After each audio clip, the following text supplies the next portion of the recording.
Irmãos, nós vamos dar continuidade aqui às nossas aulas, né? Hoje nós finalizamos a questão lá do último dia.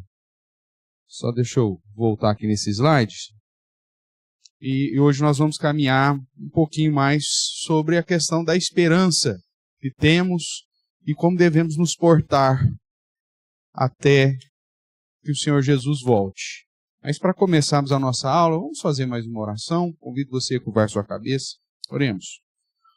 Ó Deus, nós te damos graças mais uma vez nesse dia e nessa hora, quando vamos estudar a tua palavra, pedimos a direção do teu Santo Espírito, de modo que ele haja em nós, nos edificando, iluminando a nossa mente e me usando também segundo a tua bondade e misericórdia. Fique conosco, nos abençoe.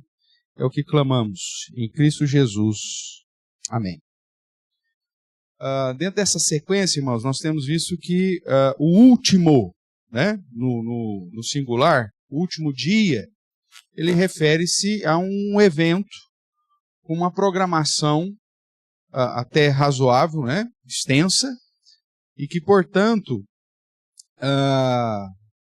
todas as programações relacionadas ao último dia não vai acontecer no piscar e abrir de olhos, mas que, na verdade, quando a Bíblia diz que a volta de Cristo se dará no piscar de olhos, ele refere-se à ideia de uma possível época, né? É uma expressão idiomática que aponta para uma das festas cerimoniais ainda do Antigo Testamento, e que mostra também essa ideia de algo inesperado, como era o início da festa das trombetas. Mas, como vimos, tem aí uma série de programas a serem cumpridos, né? Então, você vai ter, chegando perto desse último dia, eventos que já foram revelados, né, por Jesus, registrado nos sermões escatológicos, e também por Paulo, e em especial pelo apóstolo João. Você vai alguns eventos que são específicos, que vão nos indicar então a chegada ou a proximidade do último dia. E aí, para iniciar propriamente o último dia, você tem lá, segundo a Bíblia diz, o toque da última trombeta, né? Depois a volta visível de Jesus.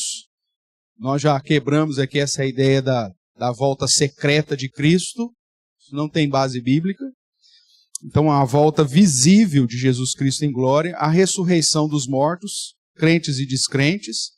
Quem estiver vivo, a transformação, né, num corpo diferente desse que nós temos.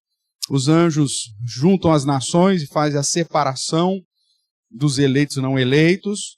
O juízo final de todos. E aí, então, os que estiverem à direita, né, do rei subirão com ele. Aí sim você tem o arrebatamento final da igreja indo para o novo céu e nova terra, enquanto que os condenados serão levados para esse lugar de castigo ou de condenação eterna, como a palavra de Deus nos diz. Então, tudo isso está dentro de um único evento chamado último dia, tá? Mas que, muito provavelmente, pelos indícios bíblicos, não vai acontecer num único dia, né? Da mesma forma que as 3 festas finais cerimoniais apontavam para um mês, começava no primeiro dia do 7º mês, depois 10 dias você tinha dia da expiação, e depois mais alguns dias você tinha a chamada festa do tabernáculo. Então é provável que esse evento, último dia,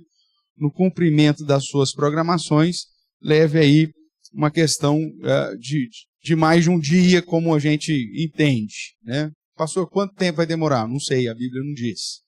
Mas todos esses passos que... Tem mais coisa aqui nesse meio, né? Nós resumimos aqui, mas em todas essas programações vai ser realizada de uma maneira aí que fique claro para todo mundo por que alguém foi para o céu e por que alguém não foi para o céu, né? Aquela ideia bem simplista, né, que diz, no piscar de olhos nós estamos aqui, de repente, olha, estamos na glória. Ou que muita gente diz, né, você vai chegar lá e você não vai lembrar de nada. Se você não lembrar de nada, você não vai lembrar nem por que você está lá, né? Você não vai lembrar que Jesus morreu por você, você não vai lembrar justamente de todo o sacrifício e da sua condenação, da graça que foi sobre a sua vida. Então, se você esquecer de tudo, você não tem nem, você vai chegar lá e vai ter uma crise existencial. De onde que eu sou, de onde que eu vim, por que que eu estou aqui, né? Quem que é esse cara brilhando aí, né? Por que que eu tenho que ficar aqui adorando, servindo esse cara? Você vai ter crise. E mesmo porque, se você não lembrasse das coisas, a Bíblia não diria para você que o Senhor, a presença de Deus, vai ser tão radiante que Ele vai nos consolar, né? E enxugar do nosso rosto toda lágrima, né? Ou seja, a ideia é de você estar ciente de tudo que está acontecendo, até mesmo para poder exaltar ainda mais, glorificar ainda mais a graça, a misericórdia e a bondade de Deus. Então pega o texto lá e diz, mas Deus isso vai esquecer, não haverá mais... A ideia não é a perspectiva de plenitude dos textos proféticos no sentido de que você não saberá onde está e não mais lembrará da sua história.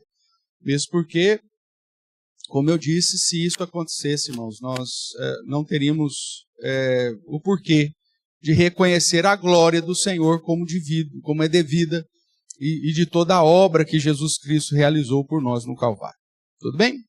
Dito isso, então aí nós tratamos sobre a volta de Cristo, alguns eventos, né? Nós fizemos uma planilhinha lá para você, e hoje então terminamos aí sobre essa sequência aqui da volta de Jesus, sobre o milênio, sobre a ressurreição, o entendimento da expressão primeira ressurreição. E hoje, então, vamos começar aí falando qual que é a nossa esperança, qual que é a nossa expectativa em relação a tudo isso. Então, vamos lá. A nossa esperança, irmãos, é que mesmo com o aumento das dificuldades e dos sofrimentos que já são esperados, o Senhor Jesus volte como foi prometido. E foi prometido quando? Quando da sua ascensão. Abra a sua Bíblia lá em Atos, capítulo 1.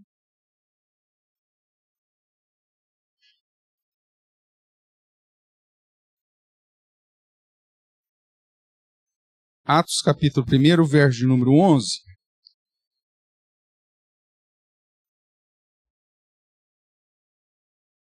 Você vê aí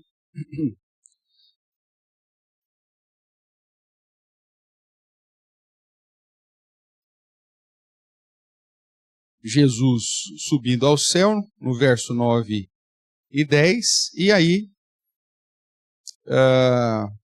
dois anjos, né, apareceram lá do lado deles e lhes disseram, todo mundo aí, Atos 1, verso 11, então os dois varões vestidos de branco se puseram ao lado deles e lhes disseram, varões galileus, por que estáis olhando para as alturas?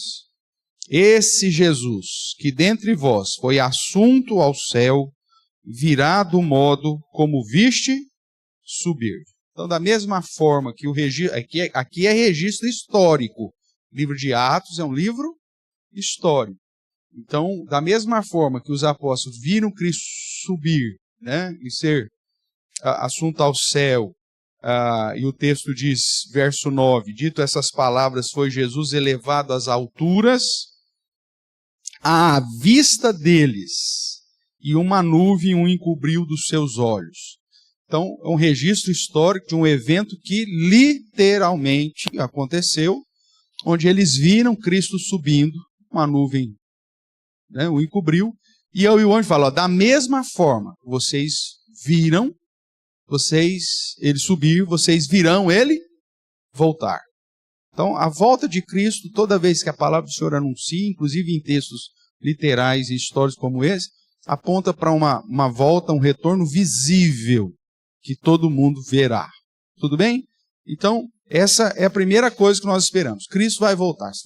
A base do cristianismo, irmãos, segundo o apóstolo Paulo, está fundamentada em várias doutrinas, obviamente, mas dois pontos são essenciais, né?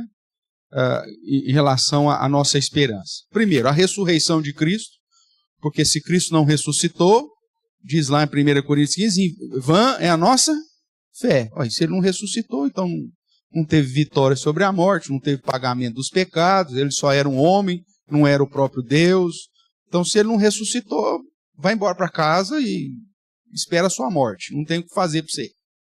Então, quem não crer na ressurreição de Cristo, na sua encarnação, na sua morte, na sua ressurreição, não tem esperança para esse cara. Qual que é a esperança dele?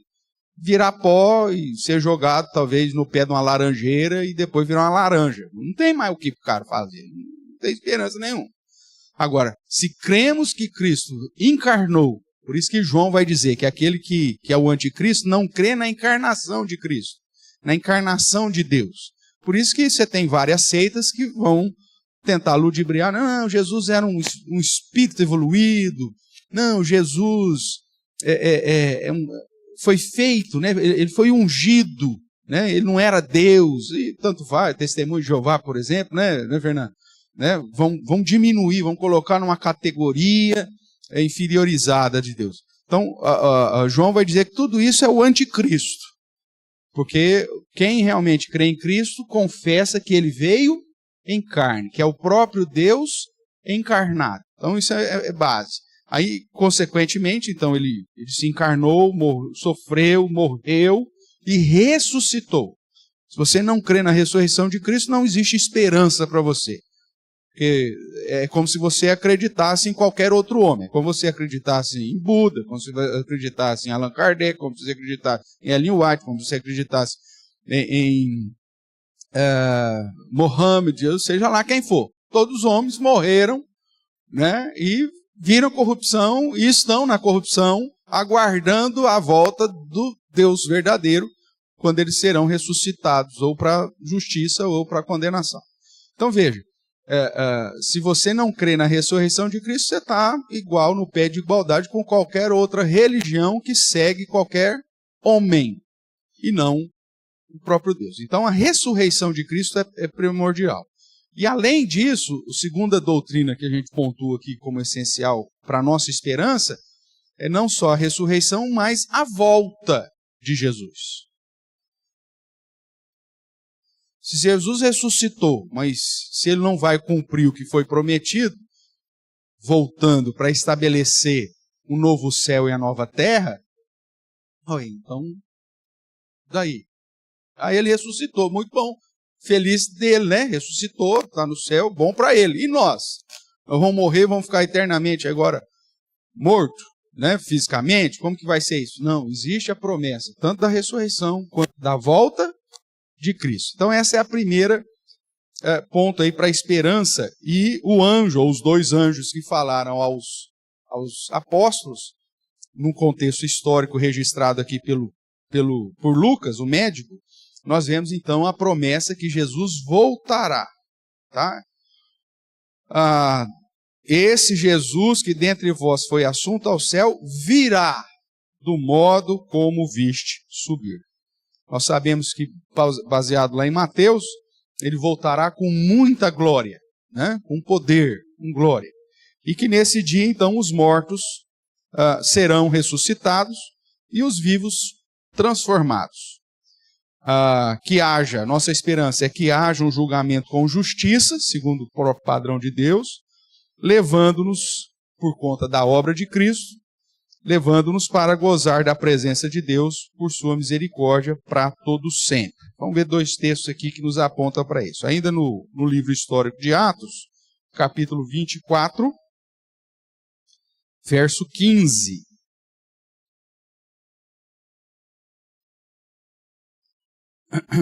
Vou ler o 14 e o 15, tá? Paulo aqui está diante das autoridades lá, apresentando a sua defesa, já no final do livro de Atos, e aí na sua defesa ele diz, porém confesso-te que segundo o caminho, que era assim que era chamado o cristianismo no começo, né? As pessoas falam, qual que é a sua religião? Eu sou do caminho, é assim que chamavam. Então, segundo o caminho, o que chamam seita, assim eu sirvo ao Deus de nossos pais, acreditando em todas as coisas que estejam de acordo com a lei e nos escritos dos profetas. Presta atenção agora. Tendo esperança em Deus, como também estes a têm, de que haverá ressurreição tanto de justos como de injustos. Quem que Paulo está na cabeça aqui para falar um negócio desse? Vamos ver como que está aí a sua interação, as suas conexões da teologia bíblica aqui. Quem que Paulo, olhando, a minha Bíblia aqui não tem, mas se você tiver aí a nota de rodapé aí, tem alguma aqui no verso 15? Não tem.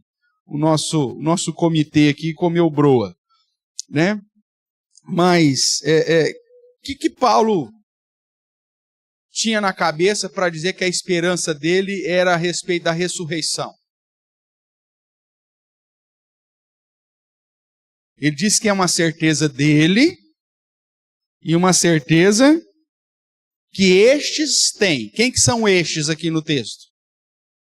Vamos lá, exercita aí o seu português, a sua análise sintática aí, vai lá. Quem que são estes aí que está com Paulo, que tem a certeza da ressurreição? Os profetas, os escritos do Antigo Testamento e os profetas, que é o que ele disse no verso 14. Que ele diz assim, acreditando em todas as coisas que estejam de acordo com a lei. Então ele invoca aqui Moisés, e nos escritos dos profetas. Aí ele diz, tendo esperança em Deus, como também estes a têm. Quem também tem? Moisés, que é o representante da lei, e os profetas. E aí ele usa, se você quiser acrescentar aí na sua referência cruzada embaixo, né? Já que já ampliando aqui o serviço aqui da referência cruzada, vai lá para Daniel.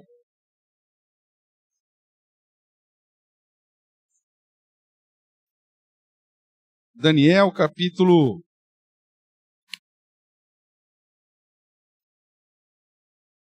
12.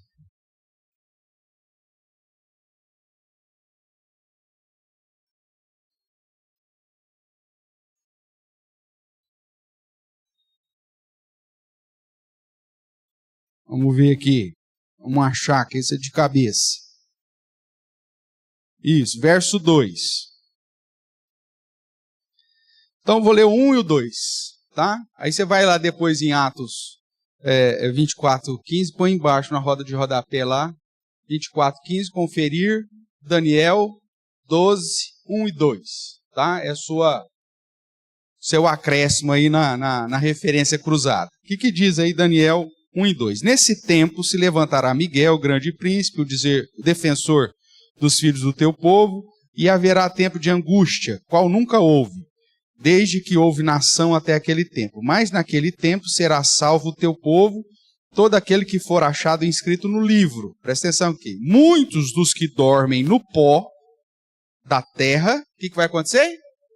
Ressuscitarão. Uns para a vida eterna e outros para vergonha e horror eterno. Então, Daniel cria que haveria uma ressurreição, tanto de justos quanto de injustos. Quem que Paulo está invocando lá em Atos 24:15? De um modo muito específico, ele está invocando o que foi dito por Daniel. Volta lá para Atos 24:15. Você que está aí com a caneta aí, coloca aí. Ajuda o pessoal do comitê lá da Sociedade Bíblica do Brasil a ampliar aí a sua nota de rodapé. Põe aí o verso 15,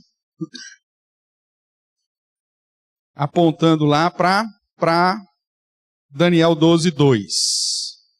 Então diz aí, então tendo esperança em Deus, como também esses têm, como também a lei tem, como os profetas têm, ou de um modo muito específico, como Daniel tem, de que haverá ressurreição tanto dos justos, aqueles que vão ressuscitar para a vida, como de injustos, aqueles que vão ressuscitar para a condenação e horror eterno. Tudo bem? Então, a esperança que Paulo tinha era a mesma que os crentes do Antigo Testamento já tinham, de que o Messias viria, cumpriria o que tinha que cumprir, e que no final de tudo haveria uma ressurreição para juízo, uma ressurreição para julgamento final. Ok? Então essa era a esperança de Paulo, consequentemente tem que ser a nossa esperança. Um outro texto que trata disso é Tito, capítulo 2. Deixa eu fazer esse parênteses aqui, né? Já que nós fizemos essa atividade de escola dominical aí, que é acrescentar referência cruzada, essa é uma atividade que você tem que fazer, viu, irmãos? A gente não vai ter todas as referências cruzadas, né? O comitê não vai fazer isso. Mas muitas vezes você está estudando a Bíblia, e em especial na escola dominical, a gente faz essas conexões, acrescenta aí embaixo aí, né? Compra uma caneta aí daquela da ponta fina, né? Que a Bíblia, a folhinha dela é bem frágil, né? Mas você vai acrescentando. Ou mesmo do lado aqui, ó, nessa margenzinha que a gente tem, coloca lá. Porque passa-se o tempo, amanhã depois você está fazendo a leitura novamente do texto, a sua anotação já vai te conduzir para o texto que corresponde e que vai, às vezes, trazer mais clareza para a leitura daquele texto que nós estamos fazendo. Não tem problema nenhum, não é sacrilégio nenhum você marcar a sua Bíblia ou escrever nela, né? Então, faça isso para a sua própria edificação, acho que é legal. Nesse ponto eu falo que eu tenho várias Bíblias, então tem anotação numa 5 Bíblias diferentes.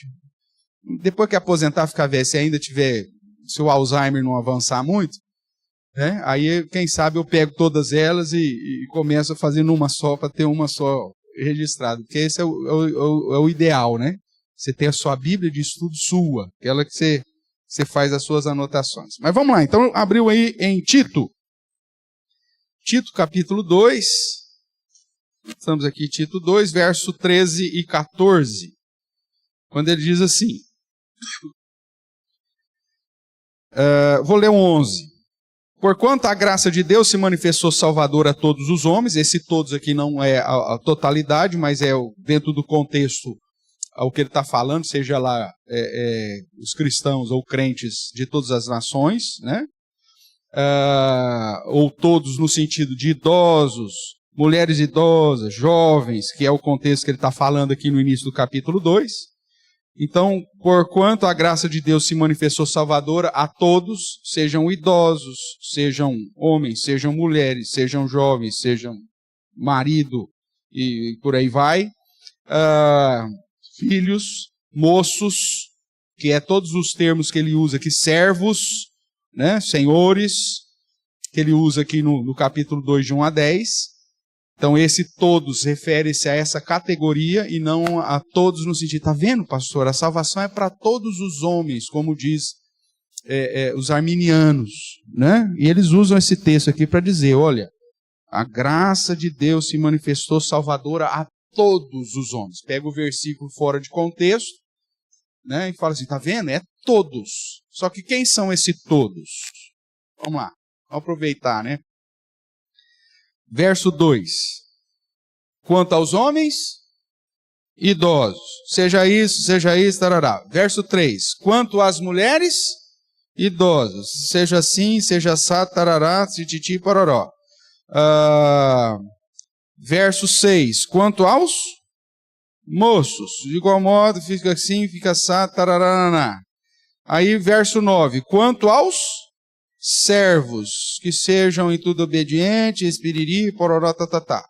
Porquanto a graça de Deus se manifestou salvadora a todos os homens, os idosos, seja homem, seja mulher, seja jovem, ou seja um jovem, seja servo, seja escravo, seja livre, ou seja, tem crente de toda a classe social, de toda a faixa etária e dos dois gêneros possíveis.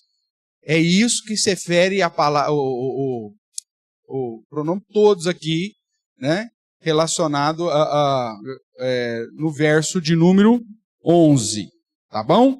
Então, se você quiser, marca aí, idosos, mulheres, moços, servos, para você não cair naquela, a salvação é para todos. Se a salvação fosse para todos, determinada desde a eternidade, haveria inferno? Não, porque Deus não é menino. Se Deus tivesse determinado que a salvação seria para todos, então, você querendo ou não, meu amigo, você ia ser salvo. Você vai, eu não quero ir para o céu. Você vai. Porque a salvação é para todos. Mas aqui o todos não refere-se à totalidade da humanidade, mas aos grupos que ele havia citado no contexto. Então, a salvação, né, ou a graça de Deus se manifestou salvadora aos idosos, não é só criança que vai para o céu, né? Se manifestou às mulheres idosas. Tem gente que fala, meu Deus, mulher idosa, não é fácil. Mas a graça de Deus se manifestou salvadora para elas também. Aos moços, aos escravos, aos servos, ou seja, aos grupos possíveis aí. Tudo bem? Então vamos continuar agora o nosso foco aqui. Então a graça de Deus se manifestou salvadora a todos os homens, educando-nos para que, renegadas a impiedade e as paixões mundanas, vivamos no presente século de modo sensato, justo e piedoso, aguardando a bendita, o que está escrito aí? Esperança. Aguardando a bendita esperança e a manifestação da glória do nosso grande Deus e Salvador Cristo Jesus, ao qual si mesmo se deu por nós, a fim de remir-nos de toda a iniquidade e purificar para si mesmo um povo exclusivamente seu, zeloso de boas obras. Veja que rico esses versos do apóstolo Paulo, onde ele trata dessa salvação para todas as classes de pessoas, como ele já tinha tratado em outros momentos, né? Quando ele trata da esperança da volta, e quando ele trata de uma maneira, é um dos poucos textos que nós temos isso de modo claro, da divindade de Jesus Cristo. Porque ele diz que nós aguardamos a manifestação da glória do nosso grande... O que está escrito aí, meu amigo? Para de pensar no frango assado que você deixou assando lá fogo baixo, hein? Vai queimar. Pode ficar tranquilo que vai queimar. Você vai ter que fazer miojo hoje. Então foca aqui na aula. Então o que acontece lá? Nós estamos esperando a volta de quem? Do grande Deus. E aí ele conclui quem que é esse grande Deus? O grande Deus e Salvador Cristo Jesus. Veja que é uma partícula aditiva e não simplesmente aditivo no sentido de acrescentar informação e não de uma pessoa separada ou diferente.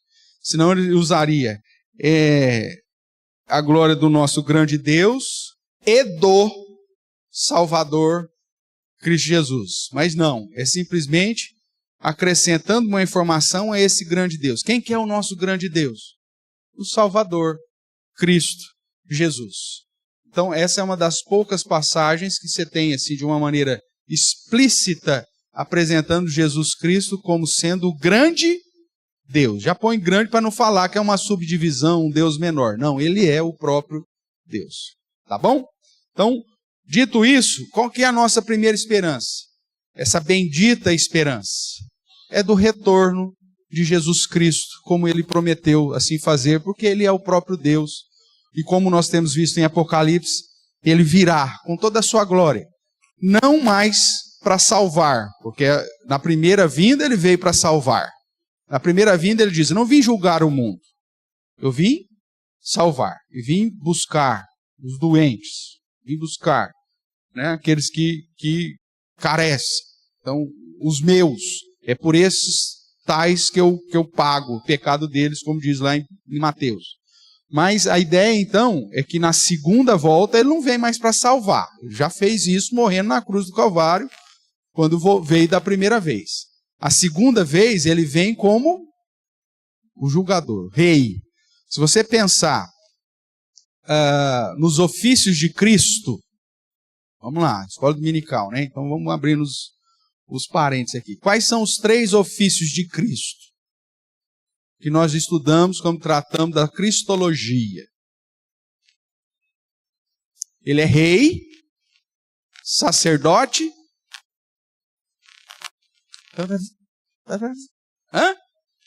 profeta. Perfeito. Cadê o juiz?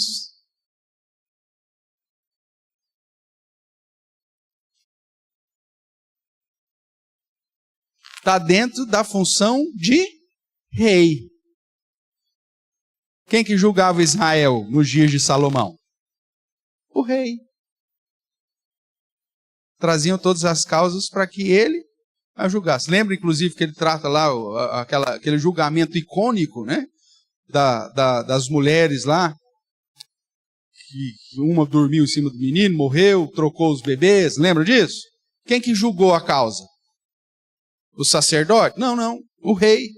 Então, quando você fala dos 3 ofícios de Cristo, né, como rei, como profeta e como sacerdote, e sacerdote de uma ordem superior, porque ele não era da tribo de Levi, ele é de qualquer ordem mesmo que Jesus é sacerdote? Vocês estão afiados nisso aí. Pelo amor de Deus, se não tivesse também, né? Então, da ordem de Melquisedeque, mas como rei, porque ele era da tribo de Judá, descendente de Davi, e aí, então, como rei que ele, nesse ofício, está embutido a figura do juiz, tá? Então, por isso não são 4 ofícios, mas continua sendo 3 ofícios. E como rei, ele já veio na primeira vez estabelecer o reino, por isso que o evangelho de Mateus inteiro, aqueles que não acreditam que Jesus veio estabelecer o reino de Deus na primeira vinda, deveriam jogar fora o evangelho de Mateus. Porque o evangelho de Mateus apresenta Cristo como o Melech, como o rei. Né? Então, como aquele que veio estabelecer o seu reino. Então, só que a segunda vez, quando ele volta como rei supremo para exercer juízo, para exercer julgamento. Tudo bem até aqui? Tranquilo. Relembramos algumas coisas aí. Então, nossa esperança, irmãos, em outras palavras, a nossa esperança é de vida eterna com Deus no seu reino de luz, porque Cristo prometeu isso. Ainda em Tito, vamos aproveitar aqui Tito, né, que nós estamos abertos em Tito, capítulo 1, verso de número 2. O que diz aí? Tito, capítulo 1, verso 2. Na esperança da vida eterna que o Deus, que não pode mentir, prometeu antes dos tempos eternos. Então veja, a nossa esperança está na volta de Cristo e, consequentemente, com a volta de Cristo, o estabelecimento da vida eterna. Porque o Deus que não pode mentir, assim prometeu. Vamos ainda ao capítulo 3 de Tito. Capítulo 3, verso 4 a 7. Ele vai dizer assim: quando, porém, se manifestou a benignidade de Deus, nosso Salvador, e o seu amor para com todos, lembra que esse todos, quem que é mesmo? Todas as classes de pessoas, e não todas as pessoas do mundo. Porque o Deus que não pode mentir, se ele tivesse aplicado a salvação sobre todos, então, necessariamente, todos teriam que ser salvos. Mas você mesmo sabe, usando o nosso padrão de julgamento depravado, né? Manchado e maculado e defeituoso pelos efeitos do pecado na nossa mente, os chamados efeitos noéticos. Mesmo nós, com toda essa debilidade, né, de juízo, nosso juízo não é pleno, nós julgamos atitudes e pessoas na história da humanidade, que você fala assim, não, esse aqui tem que ir para o inferno e tem que fritar dos 2 lados. O que o cara fez é muito certo. Não é assim que a gente faz? Imagine você, alguém aqui defenderia Hitler. Fala, não, pastor, eu acho que ele é digno de ir. As obras dele são maravilhosas. Vai para o céu de caixão e tudo. É assim? Não. No nosso senso comum, você fala assim, não é possível. Se há um Deus justo, esse cara não pode ir para o céu. Esse cara tem que ir para o inferno, fritar dos 2 lados e ainda virar do avesso. A gente tem isso como senso, apesar do nosso senso de justiça ser quebrado pelos efeitos do pecado. Mas nós temos essa noção de justiça. Então nós mesmos sabemos que essa história de todo mundo para o céu não dá. Né? É lógico que tem gente que usa esse senso de justiça manchado aí pelos efeitos do pecado e acaba julgando o que não deve julgar.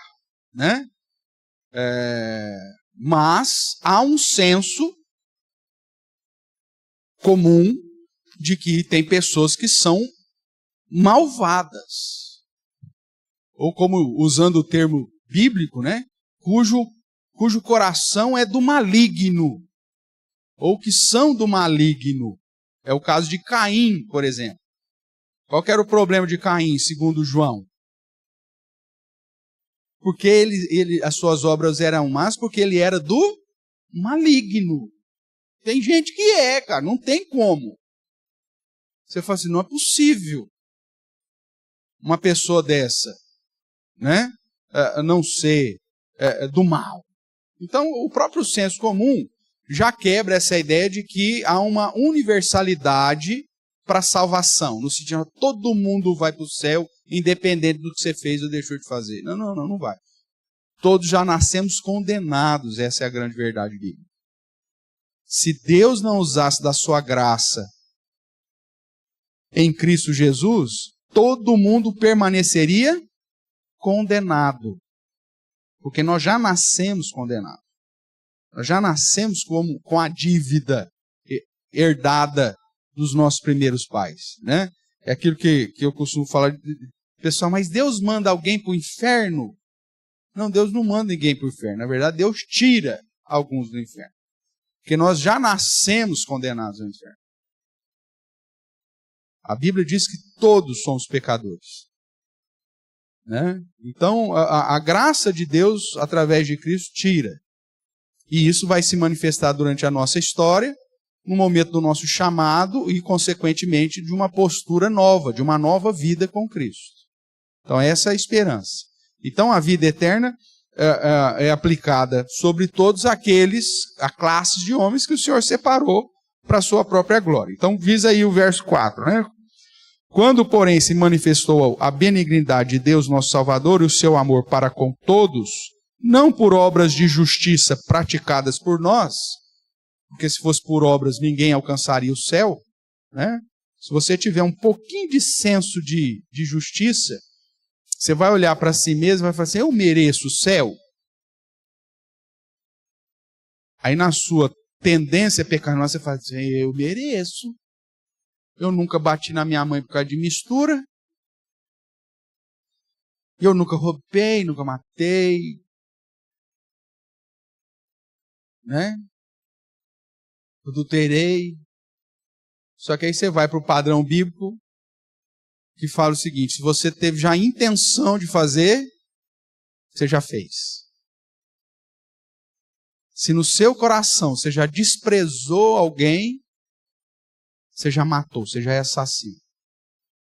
Se com seus olhos, a sua mente, você desejou alguém, você já adulterou. E assim o padrão vai piorando. E por que o padrão moral de Deus é tão alto? Segundo Paulo, é para calar a sua boca e a minha boca. É para que ninguém chegue diante de Deus e fale assim, eu mereço, eu fui bonzinho, eu fui uma pessoa maravilhosa. Não. O padrão de Deus, ele é alto, e Jesus aumenta o sarrafo lá para cima, porque não é só a prática, é só a intenção, você já está no sal, né? Só o desejo já constitui o pecado. Jesus aumenta o sarrafo com o objetivo para calar a nossa boca. Paulo vai dizer em Romanos 3. Para que ninguém, em hipótese nenhuma, pense que pode chegar diante de Deus e falar assim, eu fui bonzinho. Eu fui na igreja, assisti a aula de escola dominical do pastor Everton, aguentava aquele homem lá falando, 2 horas na minha cabeça, eu mereço. Nem por isso você merece, meu amigo. Nem por isso. A visão bíblica é que todos nós somos condenados. Se não fosse a graça de Deus, estaríamos perdidos. Continuemos a leitura. Então, não por obras de justiça praticadas por nós, mas segundo sua misericórdia, ele nos salvou mediante o lavar regenerador e renovador do Espírito Santo, que ele derramou sobre nós ricamente, por meio de Jesus Cristo, o nosso Salvador, a fim de que, justificados por graça, não por obras, nos tornemos seus herdeiros, presta atenção nessa última frase, segundo o quê? A esperança da vida eterna. Então o que nós esperamos? Esperamos a volta de Cristo e esperamos a aplicação pela graça de Deus da vida eterna. Essa é a nossa fé, essa é a nossa expectativa, essa é a nossa esperança. Olhando para Apocalipse capítulo 21, nós chegamos aí no verso 3, que aqui já está falando, os dois últimos capítulos, né? Aqui já a última sessão, nós vamos tratar disso, já tratamos isso nos cursos que demos, eu fui pesquisar lá, nós temos dois, né Lê? Tem um da época da pandemia, que geralmente eu fiz em casa e tal, e tem um que foi dado já aqui na igreja. Então você tem duas opções lá, e às vezes, se você gostar muito do assunto, assiste os dois, porque tem coisa que eu falo num que eu não falo no outro, né? Acontece. Então tem duas possibilidades lá. Mas além do estudo de Apocalipse, nós estamos pregando em Apocalipse, nós vamos chegar no capítulo 21. E o capítulo 21 trata já do pós-julgamento, né? E trata do pós-arrebatamento, depois do arrebatamento. Você já está no novo céu e na nova terra.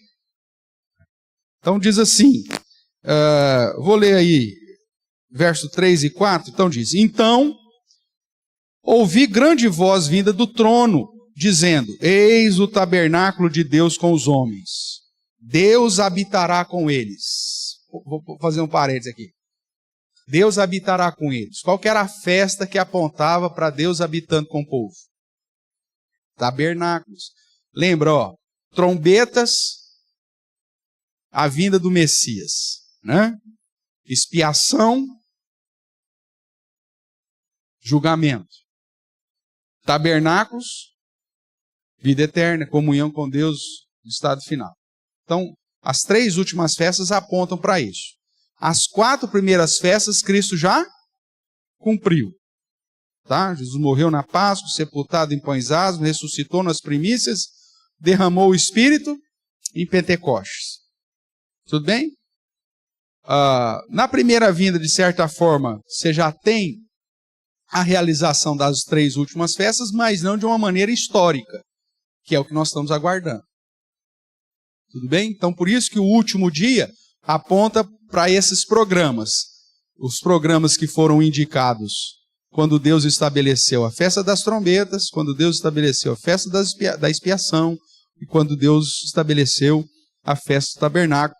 Tem uma playlist lá no nosso canal do YouTube também sobre as festas judaicas. Se você não participou, tem interesse, te incentivo a você dar uma olhada lá, que também muda a nossa cosmovisão a respeito tanto do Antigo Testamento e da ação de Deus na história, né? Não para que guardemos as festas, porque a festa tudo que era cerimonial, a lei cerimonial já foi abolida, mas para que você esteja atento aos sinais dos tempos em relação a isso, tá bom? Então veja, estou aqui no verso 6, né? Onde que está aqui? Não, no verso 3. Então ouvi grande voz vinda do trono, dizendo, eis o tabernáculo de Deus, que aponta para essa festa dos tabernáculos, com os homens. Deus habitará com ele, Deus conosco, né? Ou tabernaculará com ele. Quando João lá vai dizer, o verbo se fez carne e habitou, ou o termo lá é tabernaculou, né? A ideia de que agora ele habita conosco. Então, Deus habitará com eles. Eles serão povos de Deus, e Deus mesmo estará com eles. Essa questão do plural aqui dos povos é interessante, porque dá a ideia de que não é simplesmente o povo judeu, mas grande multidão de todos os povos, raças, tribos, línguas, nações, que o livro do Apocalipse inteiro foi dizendo que fazia parte já desse povo de Deus, desse Israel de Deus, como alguns chamam.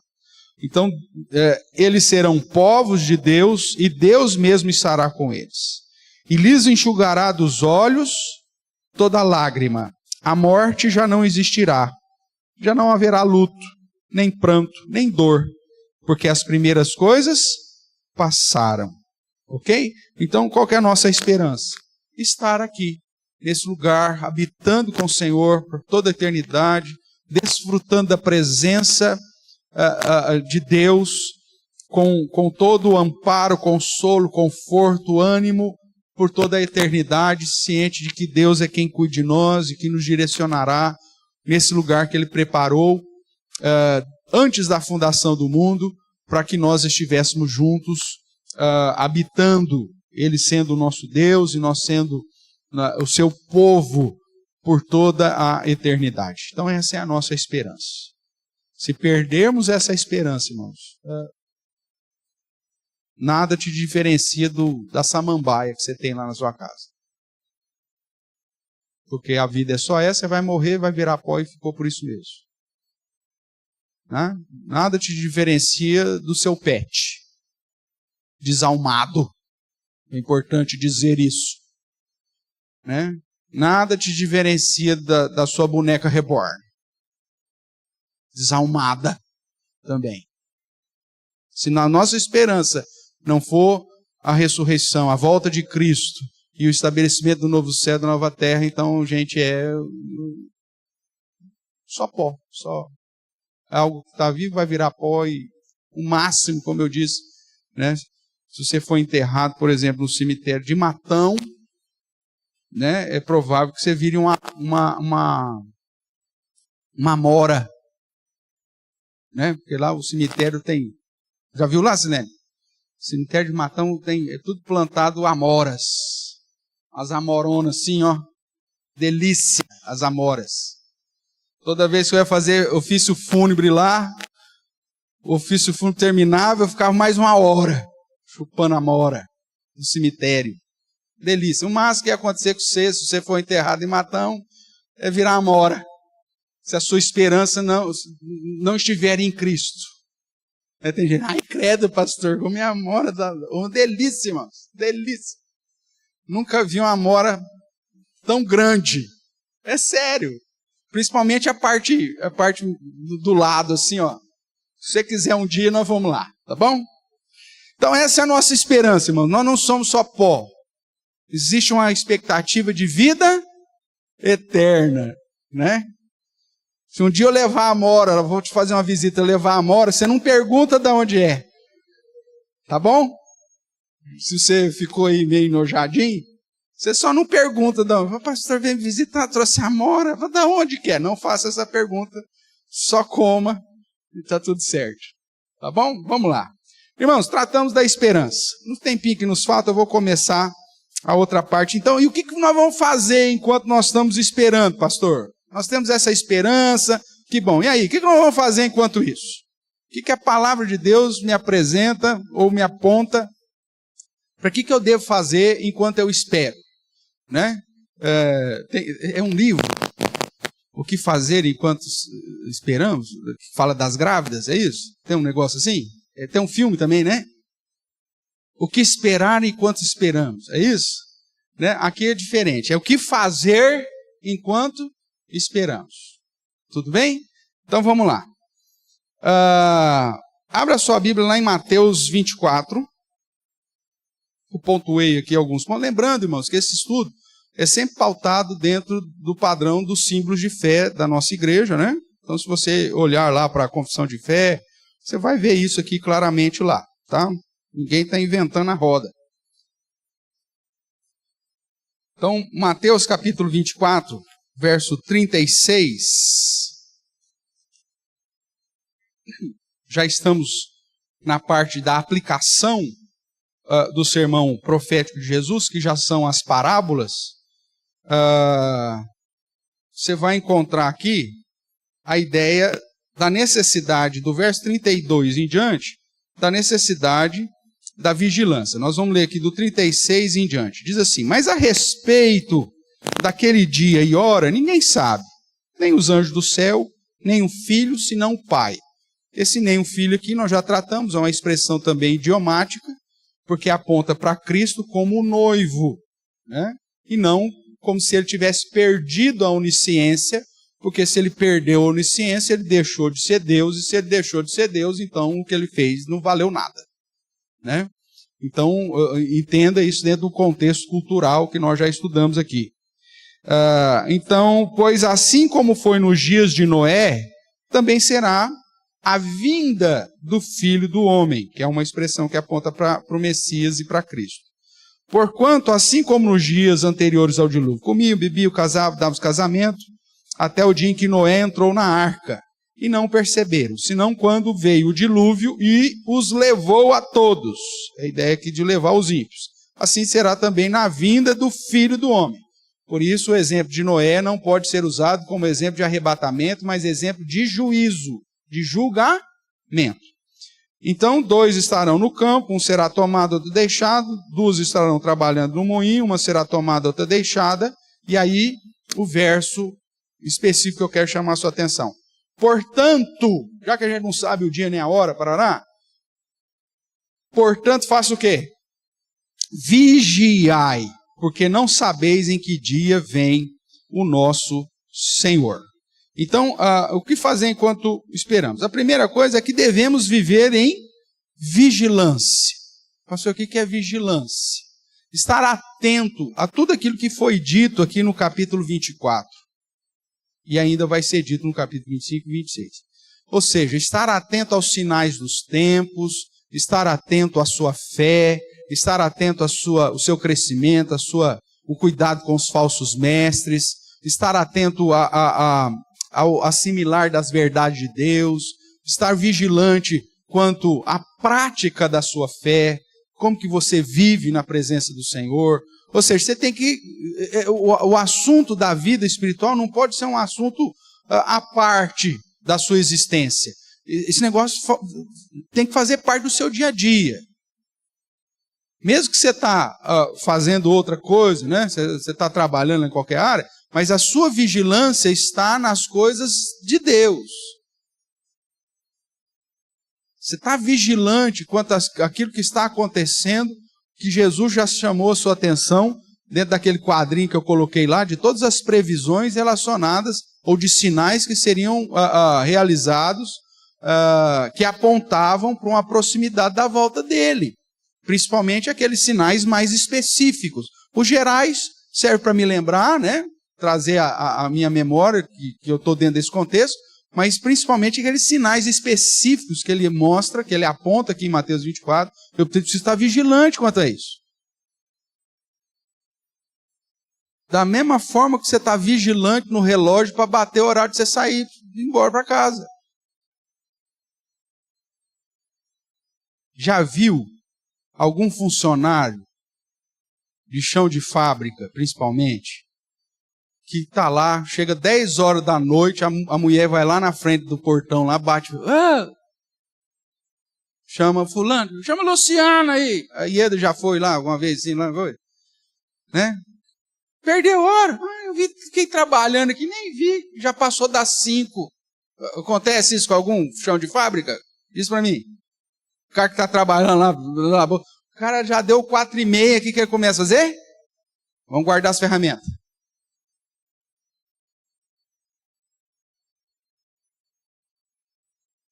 O ponteiro faz 5, ele põe o dedão lá já.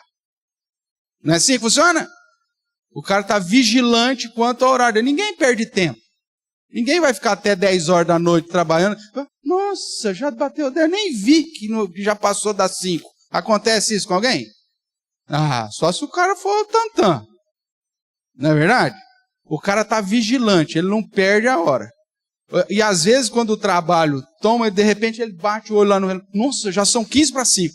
Não, filho, para, vamos guardar. É assim ou não é? Porque o cara está vigilante. Essa deveria ser a nossa postura em relação aos sinais a respeito da volta de Cristo. Toda hora você está ali, ó, olhando no relógio, pra você não perder a hora. Isso é sinônimo de vigilância. Então, ser vigilante é estar constantemente olhando, aprendendo, estudando, estar atento ao que está acontecendo, aquilo que foi colocado como padrão, para você não ser pego de surpresa como ladrão. Veja o final aí, o verso 43. Mas considerar isto: se o pai da família soubesse a hora que viria o ladrão, vigiaria, e não deixaria que fosse arrombada a sua casa. Por isso, ficai também vós apercebidos, porque a hora em que não cuidares, o Filho do Homem virá. Então, a primeira coisa que eu tenho que fazer enquanto estou esperando é vigilância. Eu tenho que estar atento à minha vida espiritual, à minha comunhão com Deus, meu crescimento espiritual, atento aos sinais que estão acontecendo, que apontam para uma proximidade da volta de Cristo. Como nós já falamos, irmãos, a cabeça de ouro já foi, o peitoral de prata já foi, de cobre de bronze já foi, as pernas de ferro já foram, nós estamos nos pés. Lembra lá da estátua de Daniel? Depois disso não tem mais nada. Se nós estivéssemos lá na Babilônia antiga, não sei o quê, e Daniel viesse com aquela história, fala, vixe, então não vou nem ver o Messias. Mas não, já passou tudo isso. Nós estamos nos dedinhos dos pés. Quiçá, já estamos nos 10 reis, e já com o reino pequeno, já em voga. Então nós não temos agora, mais 200 anos. Não tem. Mais 100 anos, eu acho que não tem. Quando você pega todas as premissas, não tem. Tem um calendário, né, interessante, você que gosta disso. Nós vivemos que calendário mesmo? Está em voga nossa aqui, como que chama? Gregoriano, né? Mas você já teve Juliano, já teve vários outros. Né, Juliano? Tá. Com essas mudanças dos calendários, a gente acabou perdendo alguns anos. Inclusive, cientificamente, historicamente, alguém fala entre 3 e 4 anos de erro da chamada era cristã. Né? O ano 0, na verdade, já era para ser o ano 3 ou o ano 4. Alguns estudiosos vão trabalhar nessa ideia. Mas, além disso, você tem também, você que gosta de estudar isso, a questão do exílio babilônico mudou muita coisa em relação ao calendário judaico. Inclusive, foi estabelecido aquilo que é chamado de calendário civil de Israel. Por isso que eu falo, não fica colocando Israel, a nação de Israel, como se fosse muita coisa. Irmãos, faz parte da besta do mar. Todo o reino faz. Tá? Então, o que Israel tem? Ele tem o calendário que Deus estabeleceu, que é o chamado calendário religioso, que começa quando mesmo? Vamos ver se você está afiado. Equinócio. Não, é equinócio mesmo. Não é solstício de verão. Equinócio de primavera, que é no hemisfério norte, por isso geralmente em março, né? Onde o dia e a noite tem o mesmo 12 horas. E aí aguarda que lua? Lua nova. Então, esse é o calendário que foi estabelecido por Deus, que começa o ano religioso. Tudo bem? Por isso que a Páscoa vai mudando, aquelas datas lá vão mudando. Só que com o exílio babilônico, o que aconteceu? Mudou-se. E é por isso que Israel hoje tem o calendário religioso e o calendário civil. Quando que é a festa o Réveillon do judeu? O Rosh Hashanah, a cabeça do ano. Gente, nós já tratamos disso aqui. Já ouviu falar sobre Rosh Hashanah? O que é Rosh Hashanah? É a festa de fim de ano deles, é o Réveillon deles. Rosh Hashanah é a festa, ou chama cabeça de ano. É o primeiro dia do ano para eles. E o Rosh Hashanah judaico acontece na festa das trombetas. Só que a festa das trombetas, no calendário religioso ou cerimonial, é o 7º mês. Então você tem o calendário religioso, que começa no equinócio, na lua nova, lá no hemisfério norte de primavera. Só que você tem o calendário civil, que começa no 7º mês religioso, que é o Rosh Hashanah. Com essas mudanças, acabaram se perdendo alguns anos na contagem do calendário judaico. Então, se você depois tiver interesse, né, for trabalhar com isso, você vai ver que alguns estudiosos estão estipulando que nós estamos perto, hoje no calendário judaico, acho que é 5.784, 85. 84, virou agora, né? Esse ano, agora na Páscoa, aí, no mês da Páscoa. Então, 5.785. Civil vai virar agora em setembro, que é o Rosh Hashanah, que seria a festa das trombetas. Tudo bem? Só que alguns estudiosos estão dizendo, olha, nós não estamos no ano 5.785. Nós estamos perto do ano 6.000. Alguns dizem que já até estourou, mas aí é cálculos, então é complicado. Se isso está certo, dentro da perspectiva judaica, de histórica, Deus é muito simétrico, irmãos. Existe um estudo deles que eles falam assim, ó, da criação até a expulsão, um tempo.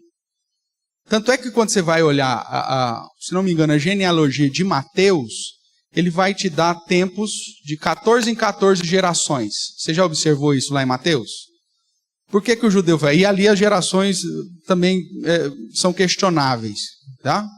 Mas ele usa assim, tempos em tempos, 14 gerações em 14 gerações, ele vai falando. E do fulano até Beltrano foram 14 gerações. Do Beltrano até Tertuliano, mais 14 gerações. Do Tertuliano até Napolitano, mais tantas. E assim ele vai pondo. Porque o judeu, ele segue essa ideia da simetria, inclusive da simetria do tempo. E aí, então, esses estudiosos estão falando, ó, da criação até não sei o que, dilúvio, 2.000 anos. Do dilúvio até, não sei, Moisés, 2.000 anos. De Moisés até o Messias, 2.000 anos. Do Messias até o fim, qual que é a ideia desse padrão simétrico? 2.000 anos. Se o calendário está certo, nós estamos em 5.785, falta 215 anos. Nós não temos isso aqui, cara. Estamos no pé já foi. Ninguém aguenta mais 215 anos, essa é a grande verdade, né? Então esses caras começaram a estudar e viram que com essas mudanças do exílio babilônico e de uns registros na época de Neemias, na reconstrução do templo, nós estamos pelo menos 200 anos para frente. Então, em vez de ser 5.785, nós estaríamos por volta de 5.985. E aí não falta 215 anos. Falta quanto só? 15. Então, na conta desses caras. Estou falando que é isso? Não. Só estou te pontuando um dado histórico. A Bíblia não diz que eu tenho que estar vigilante? Diz. Então tá. Então eu vou estar vigilante. Se houve, e o próprio texto de Daniel diz que haveria essa confusão nos calendários, né? O chifre pequeno, inclusive, faria isso, mostrando que o sistema político, governamental mudaria isso. E você, como eu citei, por que houve o calendário juliano? Quem que colocou isso em prática? O imperador romano mudou. Depois o gregoriano já estava com influência da Igreja Católica, mas poder, quem que estipula isso? Quem que decreta isso? Besta do mar, poder político. Tudo bem? Então, com essas mudanças, se perde a contagem correta. Toda vez que você muda, você faz adaptação. Mesmo porque o calendário gregoriano, ele é solar. Por isso que as estações estão sempre na mesma época do ano. O calendário judaico é lunisolar. Ele segue tanto a lua quanto o sol. O calendário islâmico, por exemplo, ele é lunar. Por isso que festas muçulmanas, por exemplo, o Ramadã, cada ano cai numa época. Tem ano que cai na primavera, depois cai no verão, no outono, vai mudando, porque ele só segue o calendário da lua, que é que tem as fases da lua, e é pronto, acabou. Nós, como seguimos o solar, a lua, cada mês a lua está numa data, uma semana diferente. Por isso os pescadores ficam doidos. Tem até o calendário lunar da pescaria. Quem que é pescador aqui? Só para eu saber. Aí, quando vai pescar, o que você olha lá? A lua? Vocês seguem o calendáriozinho lunar ou não? Nem isso? Então vocês não são raiz, não. Quem é pescador raiz, inclusive, na época que eu tinha loja agropecuária, que tinha lá o setor de pesca, a gente tinha que confeccionar os calendários de pesca, porque os pescadores iam lá buscar.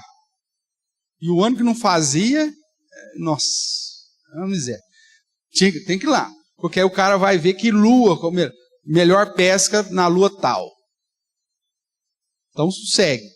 Os islâmicos fazem isso. Nós não seguimos, nós seguimos o solar. Os antigos faziam isso, plantava mandioca na lua tal, colhia na lua tal, cortava bambu na lua tal, plantava determinada cultura na lua tal, colhia na lua tal.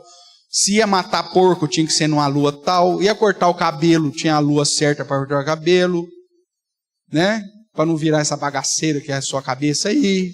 É porque você não está olhando a lua. Então, vê, existe. O judeu, ele usa os dois. Por isso, há uma diferença no calendário.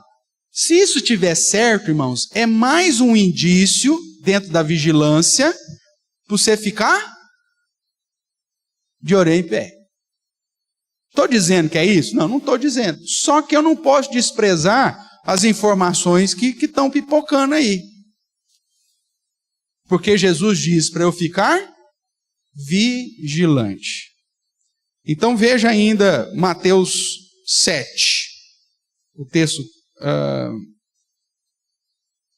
que essa vigilância não é simplesmente aos acontecimentos, né? Uma vigilância também em relação à minha vida.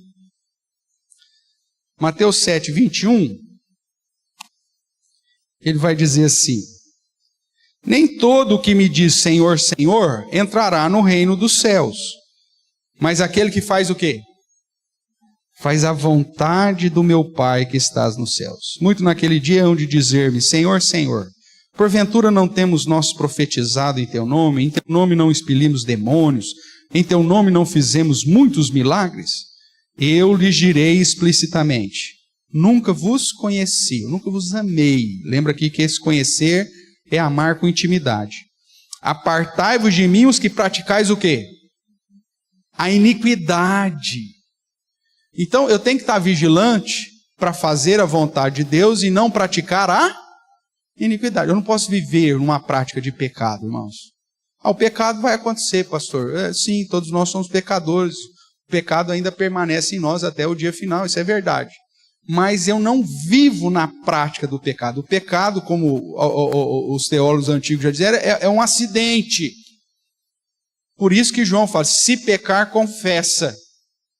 Então, agora, viver obstinadamente na prática do pecado é prática de iniquidade. E o verdadeiro crente, ele não vive na prática de iniquidade. Ele vigia a si mesmo para fazer a vontade do Pai. Quando você vai para Paulo, em vários momentos, Paulo fala para Timóteo, né? Cuida de ti mesmo e da doutrina. Quando Paulo fala com os presbíteros em Éfeso, lá em Atos 20, ele diz assim, cuidai, pastoreai a vós mesmos e o rebanho que o Senhor constituiu vocês. Ou seja, eu preciso cuidar de mim. Eu preciso vigiar como que está a minha vida. Se eu estou fazendo a vontade do Pai ou se eu estou vivendo na prática da iniquidade, na prática de pecado constante. Então, o que fazer enquanto esperamos Cristo? O primeiro ponto, que nós vamos ficar nesse hoje, é vigilância quanto aos sinais, o que está acontecendo em relação à história, às questões do mundo, das nações e do avanço do anticristo e do falso profeta, né? E do assédio da Babilônia, como nós estamos estudando, mas ao mesmo tempo eu preciso vigiar a respeito da minha vida. Se eu estou fazendo a vontade do Pai ou se eu estou vivendo iniquidade. Então, primeira coisa que você tem que fazer, vai fazer uma listinha do que você tem que fazer enquanto está esperando. Primeira dela, vigilância, tá? Vigie. Esse é o primeiro padrão. A gente vai parar aqui. Semana que vem, se Deus permitir, aí a gente traz os outros pontos aí daquilo que você tem que fazer enquanto aguardamos a volta do Senhor Jesus. Que a viva e bendita esperança da vida eterna esteja no seu coração e que essa expectativa das promessas de um Deus que não pode mentir possa te conduzir a viver uma nova vida com Cristo para a honra e glória do Senhor. Quer comais, quer bebais ou façais outra coisa qualquer.